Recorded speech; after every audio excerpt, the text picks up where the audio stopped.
Imagine living alone in a small apartment. You know exactly where everything belongs. Your keys go here, your purse goes there, shoes stay by the door. But lately, things have been out of place. Nothing major, nothing's missing, nothing's broke. It's just not where you left it. At first, you brush it off. You just graduated law school, you're studying for the bar exam, you're preparing to move in a few days, you have a million things on your mind. Maybe you moved something and just forgot. But then it happens again. You leave your apartment, come home, and something else has moved. Then again, and again. Eventually, you can't convince yourself you're imagining it anymore. You tell your friends, you tell your boyfriend, maybe someone's playing a prank. Maybe you're just stressed and you want to believe that. Because what's the alternative? Someone's entering your apartment while you're gone, that someone knows when you leave and when you come home? Then the feeling gets worse. Because now, you don't just feel like someone's been inside your apartment, you feel like they're watching you. And what you don't know is that you're right. Someone has been inside your apartment, someone has been going through your belongings, and while you're sitting inside the one place you're supposed to feel completely safe, someone is outside peering in, watching you. I'm Gabby D, and this is the case of Lauren Giddings.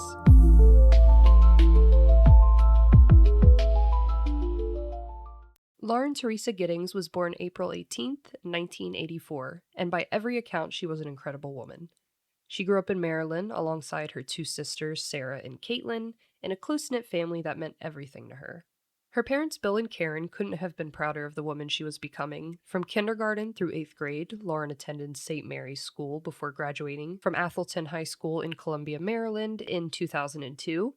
While in high school, she played both field hockey and softball, but athletics were only one small part of who Lauren was.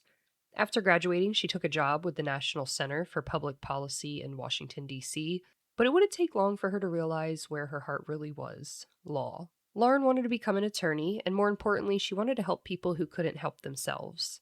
So in 2008, she packed up her life, left Maryland behind, and moved to Macon, Georgia, where she would attend Mercer University School of Law. Her dream was to one day become a public defender, and if you ask the people who knew Lauren best, they'd tell you she was exactly the kind of person who would choose a career helping others. She actually wanted to either be a special needs teacher or a public defender and landed on the latter. Friends described her as a vibrant, compassionate, and genuinely kind-hearted woman. She had this calming presence about her that made people feel comfortable almost immediately. And now, I know this has nothing to do with the investigation or our story, but Lauren was absolutely stunning. She had blonde hair and this bright, infectious smile, and one of those personalities that seemed to light up every room she walked into. Her friends even joked that she was basically Elle Woods from Legally Blonde. She had the blonde hair, the determination, was obsessed with the color pink, and she even had a tiny dog named Butterbean that reminded everyone of Bruiser from the movie. Now, everything about Lauren suggested that she had this incredibly bright future ahead of her, but sadly, she'd never get the chance to live it. June of 2011 was supposed to mark the beginning of an exciting new chapter in Lauren's life. She was getting ready to move in with her boyfriend David, a corporate attorney she'd been dating for about 4 years at this point. The two did share nearly a 20-year age gap, but to Lauren and David, age was never something that mattered in their relationship. David would later describe Lauren as someone who was wise well beyond her years, intelligent, and future-oriented.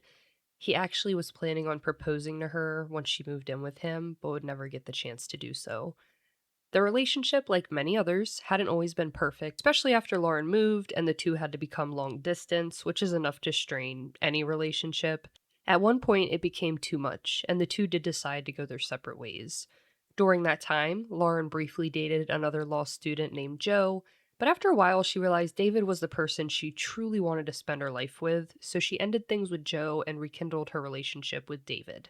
Thankfully, there was no bitterness between anyone at all. Joe understood Lauren's decision, and by all accounts, there were no hard feelings. Of course, his feelings were hurt because the relationship ended, but they all moved on. The two even shared many of the same friends throughout law school, and after the breakup, things just simply returned to normal. There was no jealousy, no lingering drama, no threats. It was simply a relationship that just didn't work out. And as far as anyone knew, Lauren's life was finally falling into place. She graduated from Mercer University, which is one of the top law schools in the country and one of the oldest, fun fact. But graduating law school wasn't the finish line. As most law students know, she still had one major hurdle left: the bar exam. And if you're not familiar with it, the bar exam is essentially the final test every law student has to pass before they're allowed to practice as an attorney. It's designed to make sure new lawyers have the knowledge and skills needed to represent people in court in whatever state they're practicing. About 1 in every 4 people who take the exam don't pass it the first attempt, so studying for it isn't something you can casually squeeze into your day. It requires weeks, sometimes months of intense preparation. So, needless to say, Lauren had a lot on her plate, and on top of all that, she was moving in with David in just a couple days and hadn't even started to pack. Then June 30th, 2011 rolls around, and for several days, no one had heard from Lauren. At first, no one thought much of it. She was locked away, studying for that bar exam. She was also packing to move in with David. Everyone just assumed she was super busy. In fact, Lauren had already told her family that after taking time off for her younger sister Caitlin's wedding back home in Maryland, she planned to dedicate herself entirely for studying for the bar exam. So they expected she'd be harder to reach than usual. She even sent out like a mass message to let everyone know she was going to lock herself in and put her phone away. But there was one problem. If you did reach out to Lauren, she always made sure to call you back. Maybe not immediately with all of her studying, but she still would reach out. So days go by, no one's heard from her. And as the silence stretched on, her family began to worry that something just wasn't right. At this point, they're connecting with her friends, and they're also saying that they hadn't seen Lauren in days. And by now, no one has actually heard from Lauren for 4 full days. So her family knew something wasn't right. One of Lauren's friends, we're just going to call her Stacy for the sake of the story, she agreed to stop by Lauren's apartment just to make sure everything was okay. She grabbed her boyfriend along the way, and together they decided to head there. Stacy and her boyfriend, they pull into the complex. It's the parking lot of Barrister's Hall Apartments where Lauren had been living. And it's not some like massive apartment complex that a lot of us picture in their heads. It's a small building with just 4 apartments, 2 on the top floor, 2 on the bottom. And almost immediately, they spotted Lauren's car. For a second, of course, they felt relieved. If her car was here, that means Lauren's home. Maybe she's simply been studying and ignoring her phone as everyone assumed, but that relief disappeared almost as quickly as it came. Because if Lauren was home, why wasn't she answering her phone? Why hadn't she returned anyone's calls or text, even emails, in days? By this point, every call to her cell phone was going straight to voicemail, and standing outside the apartment, Stacy looked at her boyfriend and asked, "Are you ready for whatever we're about to see?" And yes, it sounds like a morbid thing to say, but remember, all of these people are mainly law students. They'd spent years studying criminal cases and learning just how quickly someone's life can change. And honestly, I think I'd be asking the same question. And there was another reason Stacy was worried. A few nights earlier, Lauren had confided in several of her friends that she thought someone had been stalking her. She told them she'd come home and noticed these little things in her apartment that were moved around. Nothing major, just enough to make her question whether someone had been inside while she was gone. And if you've ever lived alone, you probably know exactly what she meant. You notice when something just isn't right, and it's not where you left it. And Lauren told her friends that this had happened more than once.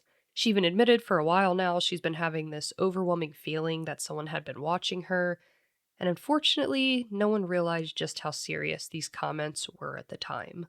Before all of this, Lauren had even emailed David about the strange feelings she'd been having, and remember, David, he is almost 20 years older than Lauren, so despite texting becoming more common during this time, the two still often communicated through emails. Lauren told him she thought someone had been inside her apartment, and that things kept getting moved around whenever she left. And of course, David, trying to be a good boyfriend, reassured her. He told her not to worry. He figured it was probably just some neighborhood kids messing around or someone pulling a prank, but unfortunately, that wasn't the case. So back at Barrister's apartments, Stacy walked up to Lauren's front door with the big number 2 on it and found it locked. So she immediately called Lauren's younger sister, Caitlin. Caitlin told her that Lauren always kept a spare key hidden beneath a ceramic flower pot right outside her apartment, so Stacy retrieved the key, unlocked the door, and stepped inside. About this same time, Lauren's neighbor, Stephen McDaniel, came outside. Now, some reports say he walked out on his own, others say Stacy and her boyfriend knocked on his front door. Either way, they asked him the same question: "Have you seen Lauren?" Stephen looked confused and told them he hadn't. Like Lauren, Stephen had also just graduated from Mercer Law School a few weeks earlier, and the two, they weren't close friends, but they certainly knew one another, being neighbors. Now, with Stephen standing nearby, Stacy and her boyfriend, they began looking through Lauren's apartment, and at first glance, everything looked completely normal. No sign of a struggle, no blood, no broken furniture, literally nothing. But then, the little details started adding up. Lauren was supposed to be moving the very next day at this point. She would be out in less than 24 hours, but not a single box had been packed. Everything was exactly where she'd left it. Then they found her purse, her wallet, and even her cell phone. Now, Lauren, she never would have left without any of these things, and for a brief moment they wondered maybe she went out for a run, just took her keys and left. Lauren did love to go running, but the more they looked around, the less the explanation made sense. Stacy immediately called Caitlin back and explained everything they had found, and Caitlin, she didn't hesitate, she called police. She also called her father, Bill, and without wasting a second, he got into his car and began the nearly 11-hour drive from Maryland to Georgia. And I honestly can't imagine that drive. 11 hours of just not knowing where your daughter is or whether you'll ever see her again. So Stacy, her boyfriend, and Steven, they're all looking around now. Steven, he wasn't friends with them. He definitely was more of an acquaintance. But since they all knew of each other, he wanted to help, obviously. His neighbor's missing. Eventually, officers conducted a welfare check of Lauren's apartment, and inside they found no obvious signs of foul play. Again, no blood, no signs of forced entry, nothing broken. Basically nothing that immediately suggested a violent crime had taken place. But something about Lauren's disappearance just didn't sit right with investigators. This wasn't someone who'd been struggling or trying to disappear. She just graduated from law school. She was days away from moving in with her boyfriend. She was studying for the bar exam. Her entire future was right in front of her. To detectives, this looked much more like a missing person case than someone who'd simply chosen to walk away from her life. So while some officers continued processing Lauren's apartment, others began to interview her friends, family, anyone who had seen her in the days before she vanished. And that's when they learned about Lauren's final night out. She had spent the evening with several friends, including her ex-boyfriend Joe, and after their night out, the group decided, let's call it a night. Lauren, Joe, and another couple actually went back to Joe's apartment. During his interview, Joe did admit that he and Lauren had been intimate that night. He clarified that they fooled around, but insisted they did not have sex because he felt that would have crossed the line. If that's true, then yes, Lauren may have cheated on David. But whether she did or didn't isn't what matters in this story. It certainly isn't a reason for someone to disappear. It's simply one piece of the timeline detectives had to investigate. And because of all that, of course, Joe quickly became the number one person police wanted to talk with in greater detail. And Joe, he told detectives Lauren left his apartment early in the morning. He did say Lauren told him, I'm going to stop, I'm going to grab something to eat, and then return home to my apartment. According to him, Lauren wanted to spend the rest of the day packing and studying for the bar exam, so he wasn't worried at all when he didn't hear from her. And at first, his story, it seemed believable. In fact, detectives, they did find this fast food receipt inside Lauren's apartment that appeared to support what Joe told them. So Lauren, she did leave Joe's house, stopped and got food, and went to her apartment and just vanished. And of course, even with that evidence, police, they weren't ready to clear Joe's name just yet. And if we're being honest, a few of Lauren's friends and her sisters weren't either. Of course, detectives also sat down Lauren's boyfriend, David, and he explained that he had been out of town for a golfing trip when Lauren disappeared. He actually hadn't spoken to her for a few days, but he willingly handed over receipts and other records showing where he had been. This, combined with the fact that he lived in another state hours away, investigators very quickly were able to verify his alibi, and David was removed from the suspect list. And one by one, the people closest to Lauren were either ruled out or looked at a little more closely. Now, back at Barrister's Hall Apartments, investigators continued processing Lauren's apartment. This time, they brought luminol, and if you're unfamiliar with it, luminol is a chemical investigators spray that reacts with blood, even if someone's tried to clean it up. So even if you try to clean up with bleach, it's still gonna glow. A few of the neighbors also let police in and out of their house, and of course they tested whatever they could with luminol. They sprayed Lauren's bathroom, then they sprayed the neighboring apartments for comparison, and other apartments, they showed nothing unusual, but Lauren's bathroom lit up. Almost every surface reacted to the luminol, and it was very clear someone had gone through great lengths to clean the bathroom. Detectives, they knew now that they weren't dealing with a missing person anymore, they were dealing with a homicide. And as investigators continued searching the apartment, going through Lauren's phone, her laptop, and everything else they could find, something stopped them in their tracks. A smell. One every detective recognizes immediately, the unmistakable, strong odor of decomposition. It's the middle of summer, temperatures were hovering that day around 90 degrees, and a gust of wind carried the smell directly towards Lauren's apartment, where detectives would follow the smell outside, right to the apartment's dumpster, and inside, they made a horrifying discovery. They found a woman's torso. No head, no arms, no legs, just a torso, and it would later be identified as Lauren Giddings. And here's the part that honestly gives me chills. The garbage truck that day, it had actually arrived that very same day officers did to empty the dumpsters out. And because the police vehicles had blocked access to the apartment complex, like I said, it was super small, the driver skipped the pickup and moved on. So, had detectives arrived just a little bit later, had the garbage truck been able to do its job, there's a very, very real chance Lauren's remains would have been taken to the landfill and never found. And investigators might have never recovered them. At this point, of course, detectives strongly believed the remains belonged to Lauren, but belief wasn't enough, they needed facts. And with only a torso recovered, they couldn't officially identify the body just yet. They needed scientific confirmation before notifying her family. As heartbreaking as it sounds, they did have to wait.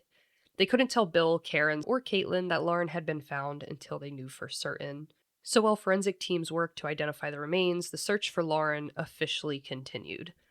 News of the investigation spread throughout the city, and reporters they began gathering outside the apartments, interviewing neighbors or anyone who could have known Lauren.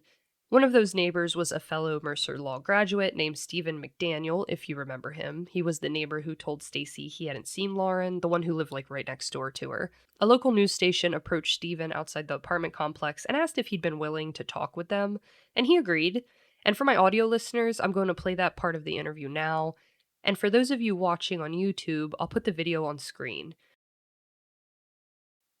Lauren was my neighbor. We're just trying to find out where she is at this point. I mean, no one has seen her since Saturday. I mean, the last time anyone heard from her was an email that she sent out, and no one's heard from her since. Did you see her hang out with anyone at the time or anything like that? I mean, no one has seen her since Saturday. I haven't seen anything. I mean, I've always seen noise outside, but it's just people walking by pretty much. And she just recently graduated from Mercer? Yeah, she and I were both JD students. We graduated back in May. What kind of person was she? I mean, what did you see her? I mean, she's as nice as can be. I mean, very personable, very much a people person. Do you know any enemies she might have had, somebody that might want to hurt her? No, we don't know where she is. I mean, the only thing we can think is that maybe she went out running and someone snatched her. Because, I mean, we went over, one of her friends had a key, we went inside and tried to see if there was anything amiss, but I mean, she had a door jamb that was sitting right by it, so there was no sign that anyone broke in. I mean, the door was locked when everyone got here. I mean, we just don't know where she is. What about in the parking lot area? I know they've been doing a lot of, I think that's where they have recovered the body or whatever they recovered from there. Body? Had you seen anything there? Had you seen anything there? I mean, we don't know if this is the same person. You know what I mean? Like, they took out a body there earlier. We don't know if it's the same person or not. That's why we're trying to ask people if they know who lived there. Are you okay, sir? I think I need to sit down. Okay.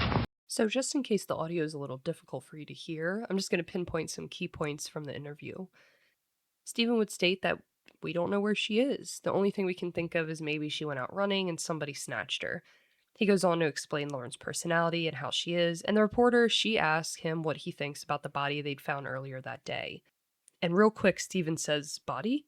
Because he wasn't aware there was a body. None of her friends, none of her family, no one was aware. Later, investigators, they would learn someone within law enforcement had leaked the information to the news before detectives had even publicly confirmed it. So when the reporter asked Stephen about the body, it was the first time he was hearing those words, or at least, that's how it appeared to be. Stephen's eyes, they widened, he seemed frozen, he struggled to speak, and then he asked quietly, body? The interview quickly came to an end as the reporter realized he did not know. The reporter had no idea. It's even discussed later in an interview that she didn't know, no one was aware, and she realized during this interview that she was the one telling everyone. So people, they've debated Stephen's reaction. Some people believe it was a reaction of an innocent man who had just learned his neighbor had likely been murdered, and others believe it was something entirely different. Detectives, they fell into the second group. They were there on scene, and to them, Stephen, he didn't look surprised that Lauren was dead. He looked surprised that she had already been found. Whether that's true or not, the interview was enough to convince investigators they needed to take a much closer look at Stephen McDaniel. So they brought him in for questioning again. And just to recap on everyone else, by this point, Lauren's ex-boyfriend Joe, he'd largely been eliminated as a suspect.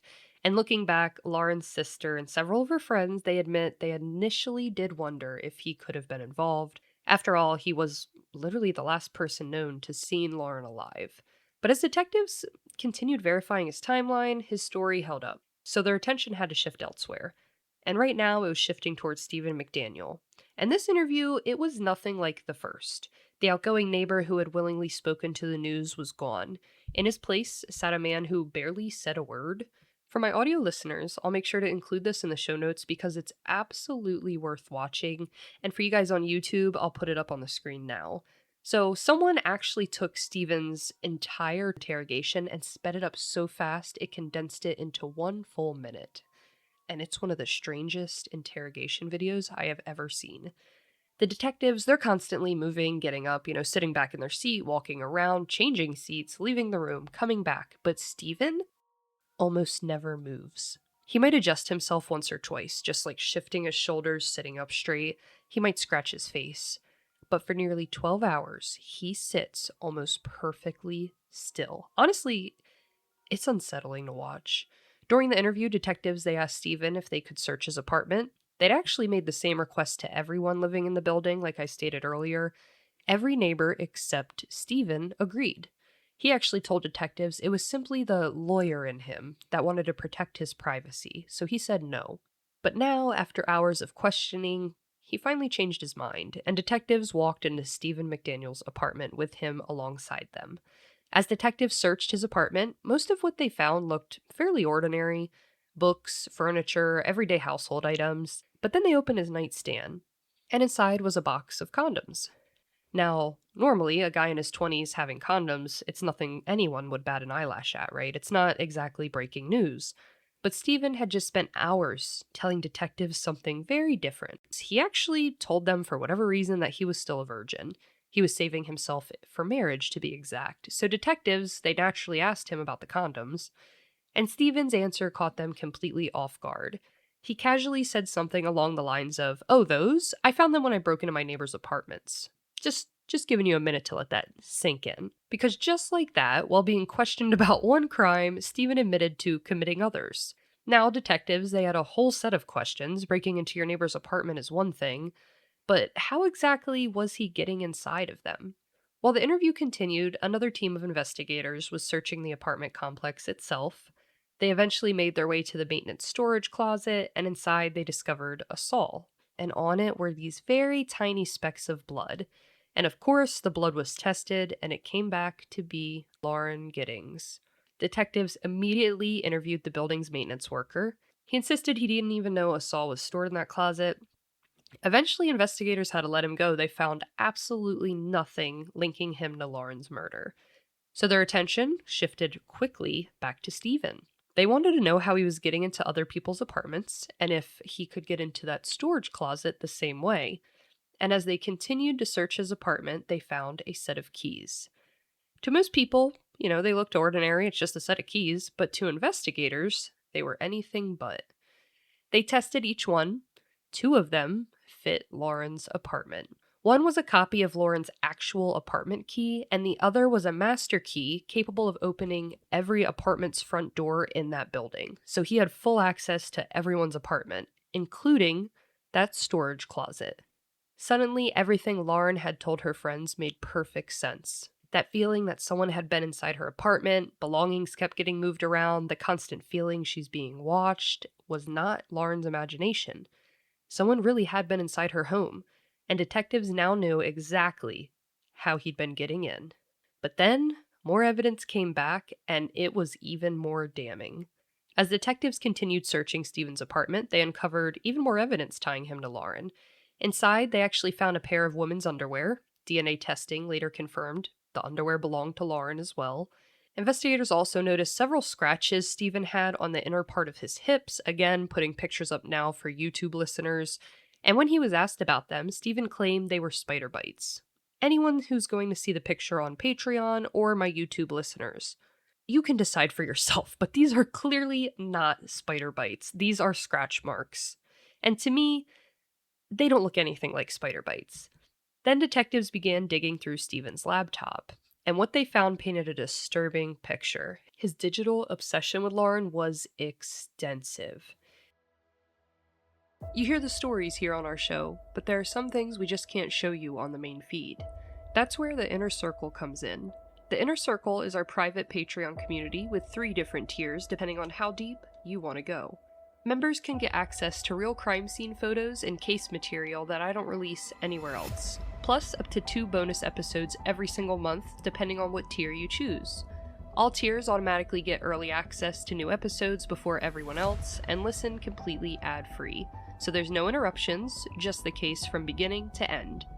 When you join, you'll also get access to our private Discord community where we can talk about the cases, share theories, discuss upcoming episodes, and yes, I'm actually in there too, so you can come hang out and chat with me. With 3 different tiers to choose from, you can decide just how far into the Inner Circle you want to go.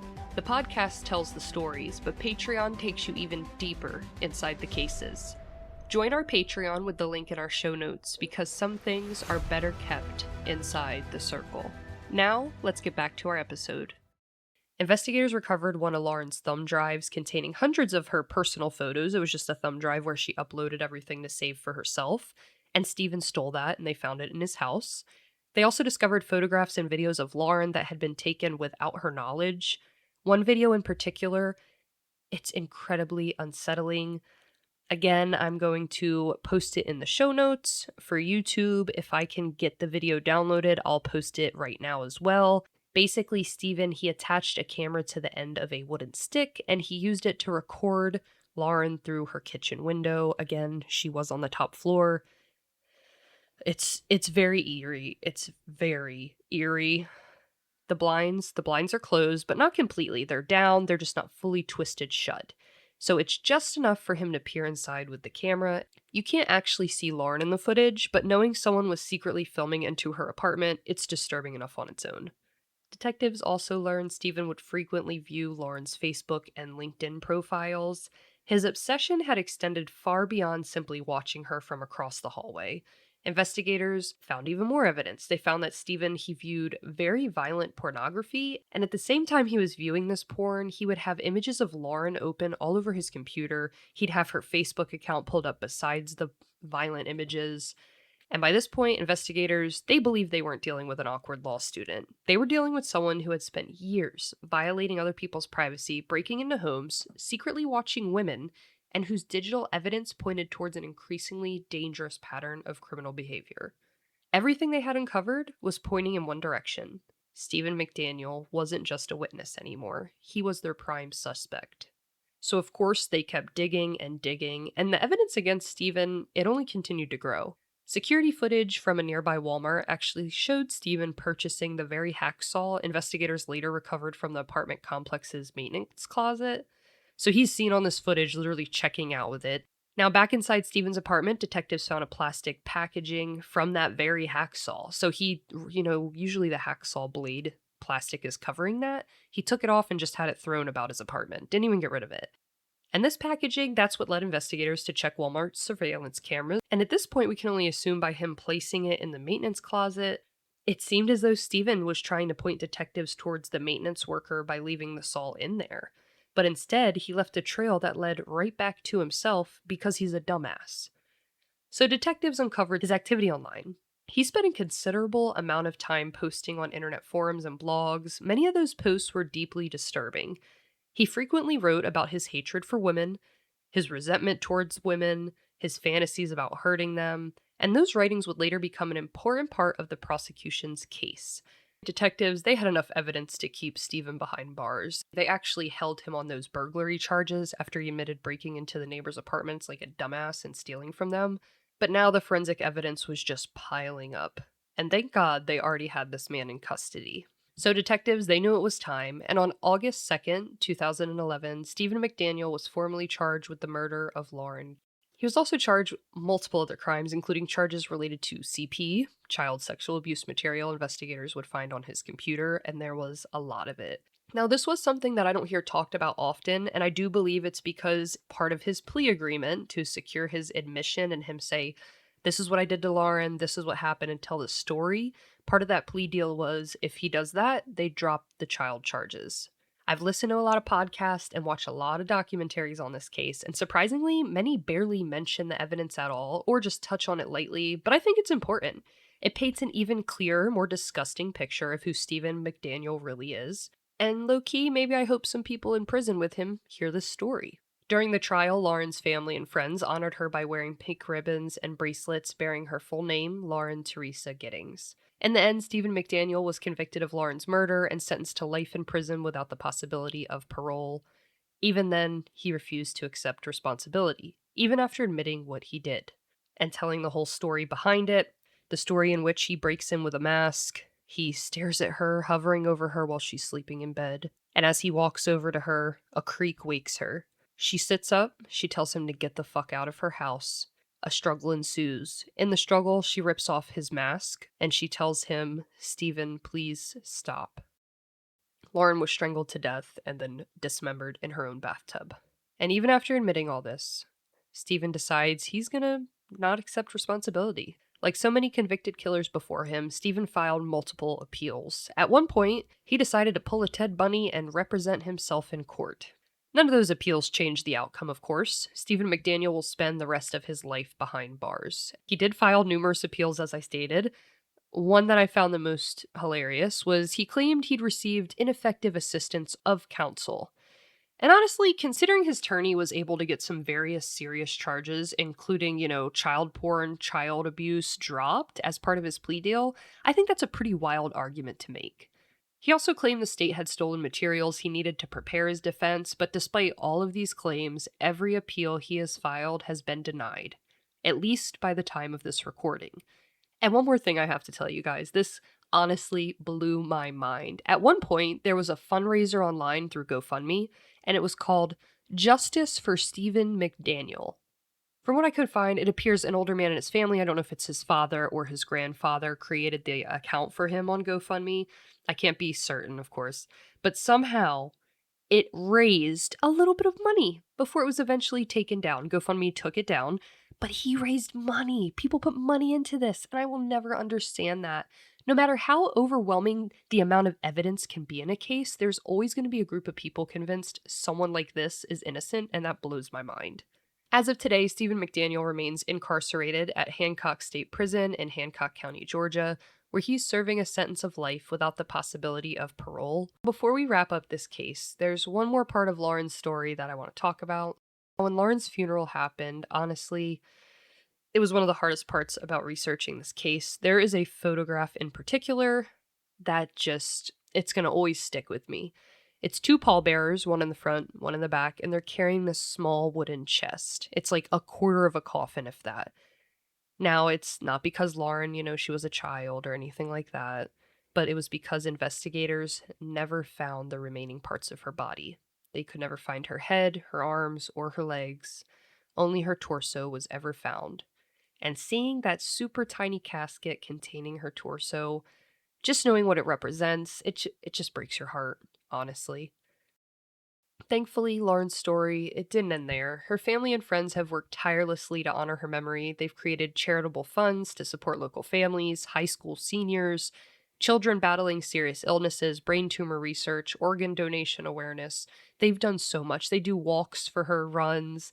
And instead of allowing Lauren's story to be remembered only for the way she died and the things her family went through, they've made sure it was also remembered for the kindness and compassion she lived with every single day. If you'd like to learn more about Lauren's foundation or make a donation, I will leave the link as the very first one in the episode's show notes. Lauren's story became one that would forever remind people to trust their instincts, because sometimes the person watching you isn't a stranger. It's the neighbor smiling from down the hall. Thank you so much for listening to this week's episode. Don't forget the names behind the headlines, and be sure to check the show notes if you'd like to donate to Lauren's foundation.